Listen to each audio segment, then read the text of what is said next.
अगर आप भी भूतकाल और भविष्य की घटनाओं को बार बार सोच के चिंता से ग्रस्त हो जाते हो और आपको इसकी वजह से डर चारों तरफ से घेर लेता है और आपका दिमाग भी ठीक से काम नहीं करता, तो इसका एक रास्ता है जो आपको सारे डर और चिंता और भय से पूरी तरह से मुक्त कर देगा।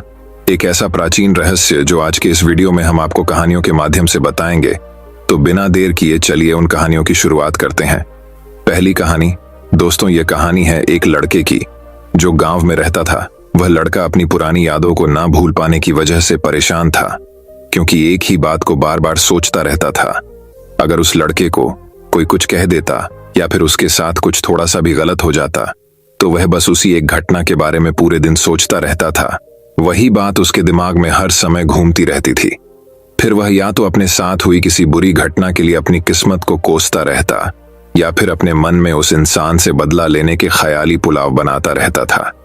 अपनी इस ज्यादा सोचने की आदत की वजह से ना तो लोगों के साथ उसके रिश्ते अच्छे थे और ना ही वह किसी काम को अच्छे से कर पाता था। वो इस वजह से हमेशा तनाव में और हमेशा परेशान रहता था। उसकी यह हालत देखकर उसके एक दोस्त ने उसे सलाह दी कि यहाँ पास के गांव में एक बुजुर्ग रहते हैं, तुम उनके पास जाओ, वह तुम्हारी इस दिमागी प्रॉब्लम का कोई ना कोई हल जरूर बता देंगे। वह लड़का उन बुजुर्ग के पास जाता है और अपनी सारी प्रॉब्लम उन्हें बताता है कि कैसे वह एक ही घटना के बारे में बार बार सोचता रहता है और पुरानी बुरी बातों को भूल नहीं पाता है। लड़के की पूरी बात सुनने के बाद वह बुजुर्ग वहां से उठकर घर के अंदर चले जाते हैं। उन बुजुर्ग का बिना कुछ कहे वहां से उठकर चले जाना लड़के को अजीब सा लगता है, लेकिन वह फिर भी वहीं बैठा रहता है। इतनी देर बाद वह देखता है कि वह बुजुर्ग आदमी मिट्टी के गिलास में पानी भरकर उसकी तरफ आ रहे हैं। वह लड़के के पास आकर खड़े हो जाते हैं और लड़का भी उनके सामने खड़ा हो जाता है। वह लड़के से पूछते हैं, बताओ इस ग्लास का वजन कितना होगा? लड़के ने कहा, मैं एकदम सही तो नहीं बता सकता हूं, लेकिन इस ग्लास का वजन बहुत ही कम है। अब उन बुजुर्ग ने एकदम गंभीर होकर कहा, मेरा सवाल यह है कि अगर मैं इस ग्लास को थोड़ी देर तक ऐसे ही पकड़कर खड़ा रहूं तो क्या होगा? लड़के ने कहा, कुछ भी नहीं होगा। उन बुजुर्ग ने फिर से पूछा, अगर मैं इस ग्लास को इसी तरह 1 घंटे तक पकड़कर खड़ा रहूं तब क्या होगा? लड़के ने कहा, आपके हाथ में दर्द होने लगेगा। उन बुजुर्ग ने फिर से उस लड़के से पूछा कि अगर मैं इस ग्लास को बिल्कुल इसी तरह पूरे दिन पकड़कर खड़ा रहूं तब क्या होगा? लड़की ने कहा, आपके हाथ में बहुत ही भयंकर दर्द होना शुरू हो जाएगा और आपका हाथ सून भी हो सकता है। आपकी मांसपेशियों में भारी तनाव आ सकता है और यहां तक कि आपके हाथ को लकवा भी मार सकता है। उन बुजुर्ग ने मुस्कुराते हुए कहा, बहुत बढ़िया, लेकिन क्या इस दौरान ग्लास का वजन बढ़ा? लड़के ने कहा, नहीं, वजन तो नहीं बढ़ा, गिलास भी वही था और गिलास में पानी भी उतना ही था। फिर से उन्होंने उस लड़के से पूछा, फिर भला मेरे हाथ में दर्द और मांसपेशियों में तनाव क्यों आया? उस लड़के ने जवाब दिया, उस गिलास को बहुत समय तक पकड़े रहने की वजह से। उन बुजुर्ग आदमी ने फिर सवाल किया, अब इस दर्द से छुटकारा पाने के लिए मैं क्या करूं? लड़के ने बड़े आराम से जवाब दिया, गिलास को नीचे रख दीजिए। बुजुर्ग आदमी ने कहा, बिल्कुल सही, और जिंदगी की परेशानियां भी कुछ इसी तरह होती हैं। इन्हें कुछ देर तक अपने दिमाग में रखोगे तो कोई तकलीफ नहीं होगी, लेकिन अगर इनके बारे में ज्यादा देर तक सोचोगे तो दिमाग में दर्द होना शुरू हो जाएगा। अगर और भी देर तक अपने दिमाग में रखोगे तो यह आपको पागल बना देगी और आप कुछ भी नहीं कर पाएंगे।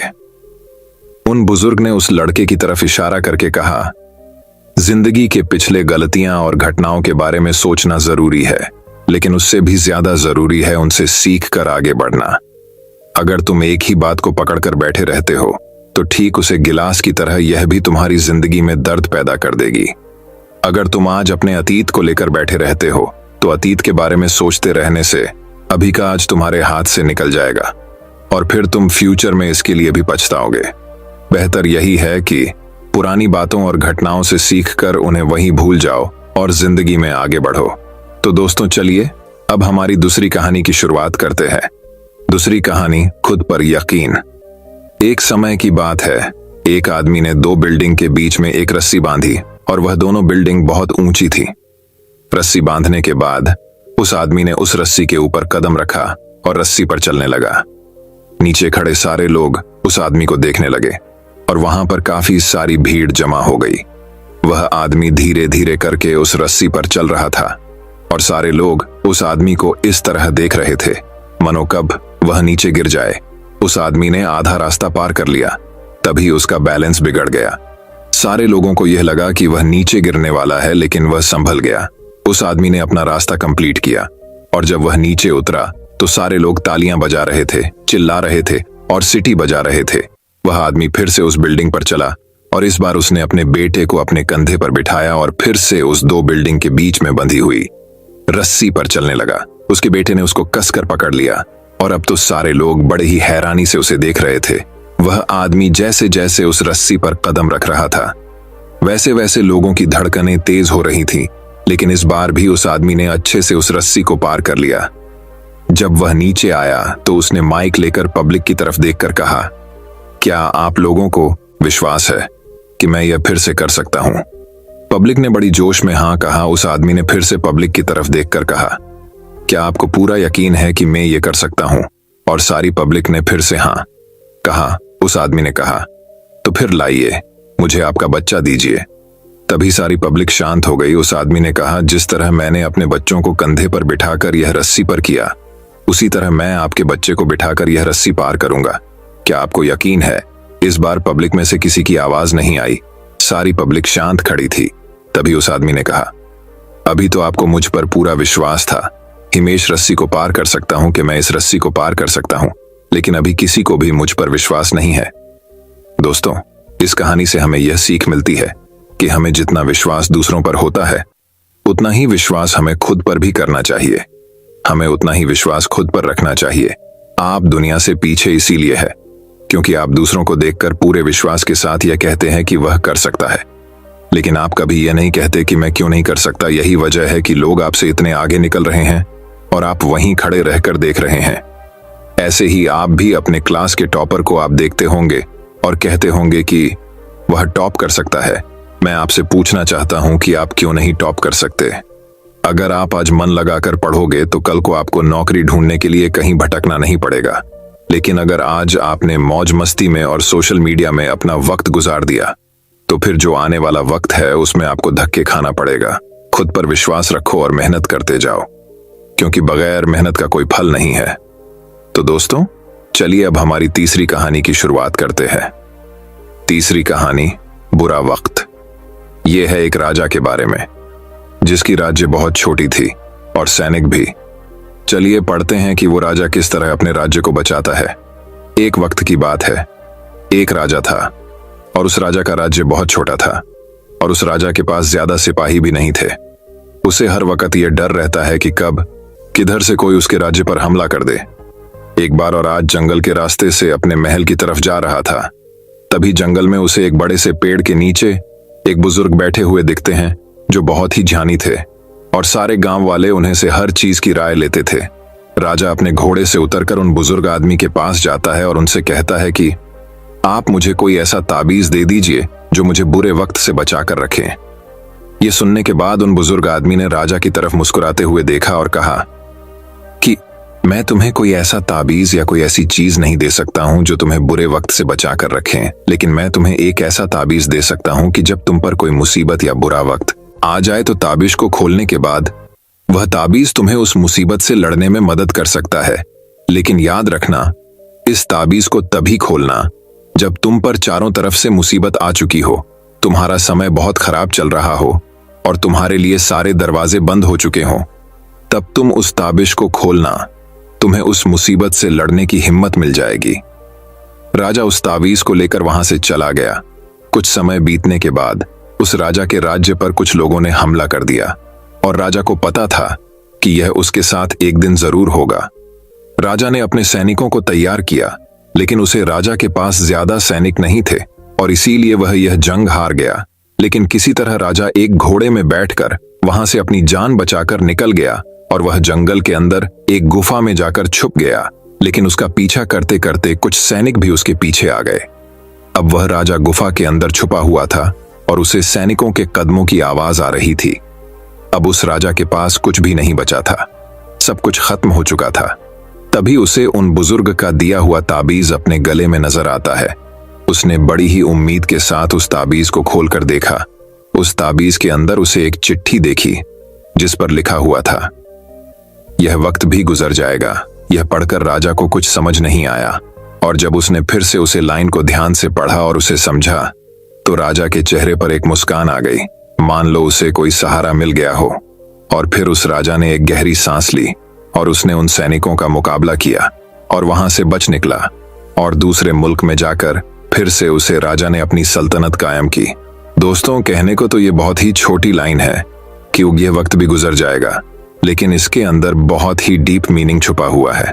और जब भी आप कोई मुसीबत में फंस चुके हो, बहुत सारी परेशानी आप पर आ चुकी है, चाहे आप पर बहुत सारा कर्जा हो चुका हो, आपके पास काम नहीं है और आप मेहनत कर रहे हो, लेकिन आपको उसका फल नहीं मिल रहा है और आपको कोई रास्ता नजर नहीं आ रहा है, तब ये लाइन खुद को बोलकर देखना, आपको एक सुकून मिलेगा और आपको ये फील होगा कि जाने दो, आज जो भी मेरी कंडीशन है, कितना भी मेरा वक्त बुरा चल रहा है, लेकिन कल परसों और एक न एक दिन यह वक्त भी गुजर जाएगा, और तभी आपको उस मुसीबत से निपटने की हिम्मत मिल जाएगी। और वह कहते हैं ना कि जब आपका अच्छा समय चल रहा हो तो उस टाइम पर शुक्र करो, और जब आपका बुरा वक्त चल रहा हो तो उस टाइम पर सब्र करो, क्योंकि समय अच्छा चल रहा हो या बुरा, वह ज्यादा दिन तक नहीं रहता। और जिंदगी उसे ही कहते हैं जिसमें दुख भी हो और सुख भी, तभी लगता है कि हम जिंदगी जी रहे हैं। तो दोस्तों, चलिए अब हमारी चौथी कहानी की शुरुआत करते हैं। चौथी कहानी गौतम बुद्ध रामदास को एक अद्भुत शिक्षा देते हैं। वो ऐसी कौन सी शिक्षा देते हैं जो कि रामदास को अपने जीवन में बहुत काम आती है, ये जानने के लिए सुनिए ये कहानी। एक दिन गौतम बुद्ध किसी के घर पर भिक्षा मांगने के लिए गए। वो जिसके घर पर गए थे उसका नाम रामदास था। गौतम बुद्ध उसके घर पर जाकर आवाज लगाते हैं और थोड़ी देर बाहर खड़ीते रहते हैं। थोड़ी देर बाद रामदास अंदर से आया। उसने महात्मा बुद्ध से कहा कि क्या बात है। भगवान बुद्ध ने कहा कि मेरे पास कुछ खाने को नहीं है, मैं भिक्षा मांगने निकला हूं। आपके पास यदि कुछ खाने को हो तो मुझे भिक्षा के रूप में देने की कृपा करें। रामदास ने गौतम बुद्ध से कहा कि आप थोड़ा इंतजार कीजिए, मैं अंदर घर में जाकर देख के आता हूं कि कुछ खाने के लिए है या नहीं। रामदास अंदर गया और उसने देखा कि उसके घर में आज खीर बनी हुई है। रामदास अंदर से ही चिल्लाता है, महाराज आप रुकिए, मैं आपके लिए खीर लेकर आता हूं। भगवान बुद्ध सोचते हैं कि मैंने इतनी देर तक इंतजार किया है तो थोड़ी देर और रुक जाता हूं। रामदास अंदर से एक बड़े बर्तन में खीर लेकर आया। रामदास ने बुद्ध से कहा कि आप मुझे अपना पात्र दीजिए, मैं आपको उसमें खीर दे देता हूं, पर आपको उससे पहले मेरे एक प्रश्न का जवाब देना पड़ेगा। गौतम बुद्ध ने कहा, अच्छा ठीक है, तुम मुझे पहले अपना प्रश्न पूछ लो। रामदास ने कहा, मुझे ईश्वर प्रेम चाहिए, वो मुझे कैसे मिलेगा। रामदास ने यह भी कहा कि मैं इस सवाल का जवाब जानने के लिए बड़े बड़े संतों के पास गया, मैंने बड़े बड़े ग्रंथ पढ़े, किताबें पढ़ी, लेकिन मेरे अंदर नहीं भागवत प्रेम जागा। अब आप ही मुझे बताइए कि वो मुझे कैसे प्राप्त होगा। गौतम बुद्ध ने कहा, तुमने प्रश्न तो बहुत कठिन पूछा है, लेकिन मैं तुम्हें इसका जवाब दूंगा, लेकिन तुम्हें मुझे पहले जो तुम लाए हो कृपा करके मुझे दो, ताकि मैं उसे खाकर अपनी भूख को मिटा सकूं। फिर मैं आराम से बैठकर तुम्हारे सवाल का जवाब सोचता हूं। रामदास ने कहा, महाराज आप मुझे आपका बर्तन दीजिए, मैं खीर आपके पात्र में दे देता हूं। बुद्ध ने अपनी झोली में से एक पात्र निकाला, लेकिन जब रामदास खीर डालने लगा तो उसने देखा कि वो पात्र तो बड़ा मैला है। उस पात्र में बहुत सारी धूल मिट्टी लगी हुई थी। रामदास जब उस पात्र में खीर डालने लगा तो उसके हाथ रुक गए और उसने कहा कि महाराज ये पात्र तो बहुत गंदा है, मैं इसमें खीर तो डाल दूंगा, लेकिन मेरा डालना बेकार हो जाएगा, क्योंकि आपका ये पात्र गंदा है। आप खीर ले लेंगे किंतु उसे खा नहीं पाएंगे, इसमें इतनी मिट्टी इतनी धूल है कि मेरा इसमें डालना बेकार हो जाएगा। महाराज आप ऐसा कीजिए कि पहले इस पात्र को स्वच्छ कर लीजिए, धोकर ले आइए, फिर मैं आपके पात्र में खीर दे देता हूं। रामदास की बात सुनकर गौतम बुद्ध ने कहा, कहाँ की रामदास, बस यही तुम्हारे प्रश्न का भी जवाब है। तुमने मुझसे पूछा ना कि मुझे ईश्वर प्रेम कैसे मिलेगा। सुनो, अभी तुम्हारे मन का जो पात्र है वह बड़ा मैला है, बिल्कुल इस पात्र की तरह। तुम पहले सत्संग करके, पूजा पाठ करके, अपने कर्तव्यों को अच्छे से निभाकर अपने मन रूपी पात्र को साफ कर लो, तो अपने आप ईश्वर का प्रेम मिल जाएगा। सीख, हमें ईश्वर का प्रेम प्राप्त करने के लिए अपने मन को शुद्ध करना पड़ेगा, अपने मन रूपी पात्र को साफ करना होगा। पहले इसकी गंदगी दूर करनी होगी, तभी हमें ईश्वर का प्रेम प्राप्त हो सकता है।